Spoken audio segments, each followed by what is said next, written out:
ufta balbala ururtole yanda keti yon ufta balbala subi jalalan nadite ata kamina opsite iji imman harjasa surah kan ke rakasa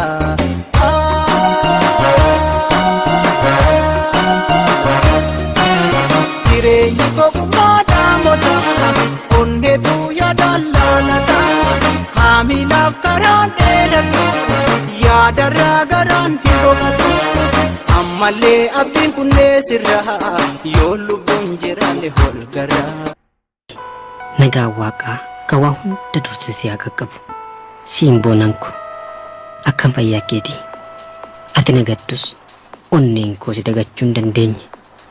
onnee koo irratti waan katabamteef yoomiyyuu si dagachuu hin danda'u kanaaf siinan boona kiyyaa ko jaalalti kee laphee koo keessatti waan biqilteef yoomuu cuulaguu hin dandeessu jaalala yoo jedhan namni haaluma salphaadhaan ilaala akka kootti garuu ibidda yoo namatti qabate dhaamuu hin dandeenyee fi dhaamus nama rakkisudha kanaaf jaalala koo naaf hubadhu hankanan si barbaade jaalala torbee osoo hin taane hangan jiraadhutti nu waliin jiraatta jedheetani kanaafi kanneen biroo yeroo darbe haaluma kanaan ansiif barreessee jenna ati garuu naaf hubachuu hin dandeenye yeroo darbes haaluman si ibseen nama jaalala koo fudhate fakkaatte turte anis rakkoof dhiphuu baay'ee keessa darbe baatii 5 ol ergan turee booda dhufeen ijaansi arguuf wantan dirqameef dhufeen ijaansi arge asis haalaan na simachuudhaan na geggeessite garuu ergansi biraa galee karaa ergaa moobaayiliitiin anis sittan guddadha waan ta'eef achuma barbaadadhu kan jedhu naaf ergite barbaadadhu jettee barbaaduus hin dhabne osoo naan barbaaddee durayyuu nan dhabne wantan si barbaadeef durseetan siif hime kanan si barbaadeef sittan himaa bari ani hin barbaadu kan hin yaadne bori ani kaayyoon qabaa kaayyoo isa bori jaalala jechuun hiika baay'ee qaba biyya keessanitti hiika biraat qaba sirreessimaaf daba yaaf kan koofkee dubbiidhaan hin dhumu kitaabaan maxxansaa barreessitan sun guyyaa hin boqodhu onneen na uffallaala galgala yommuu ga'u sammuu tolla gala tokkittuma kana dhagayaa adara rakkadhee jaalalaan fagaadhee halaala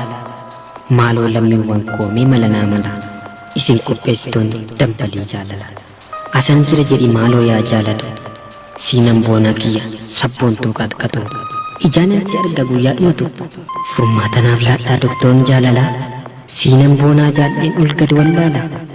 ne dhageessaa laata dambalii jaalalaan dubbiin baay'ateedhaaf harreettiin fe'ani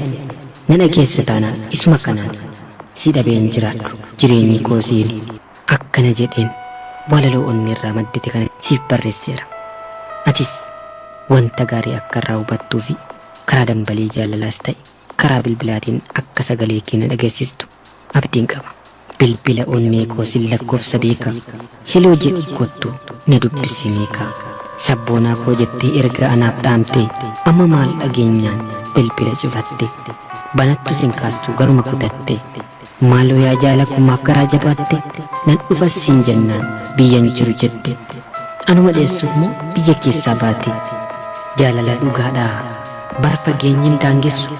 ani sumaaf jedhee lubbuu of balleessu guyyaa tokko dhuftee na arguu hin dandeessu jaalallee koo siinan boonaadhaafi si waama yaabontu mana jaalalidha nama biraan qabu siinatti bareeda fuula kee as deebisi bifa kee bareeda mandarina mango silaaleen gammada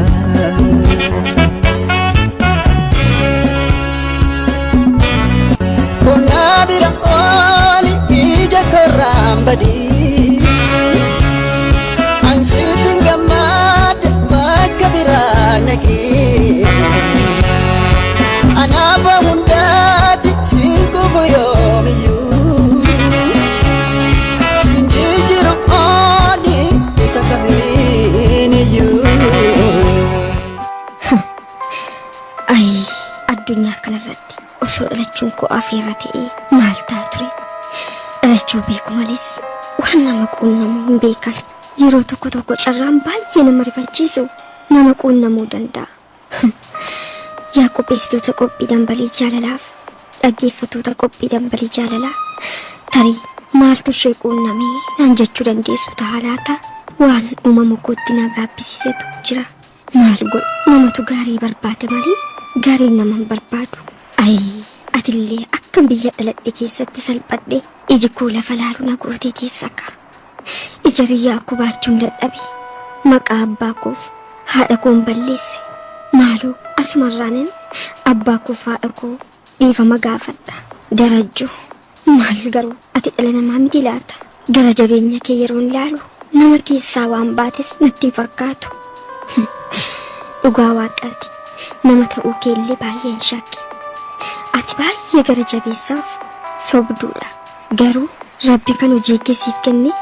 guyyaa tokko immoo ija koo na agarsiisaa laata? Darajjuu na guyyoomsite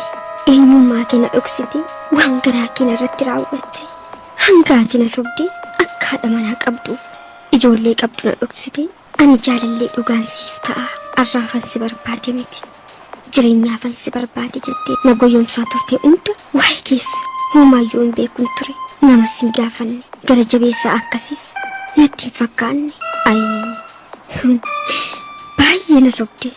Maal garuu ati waaqan sodaattu? Aduun gaafa bara 2004 fulbaana 16 guyyaa jimaataa baate sun anaaf dukkana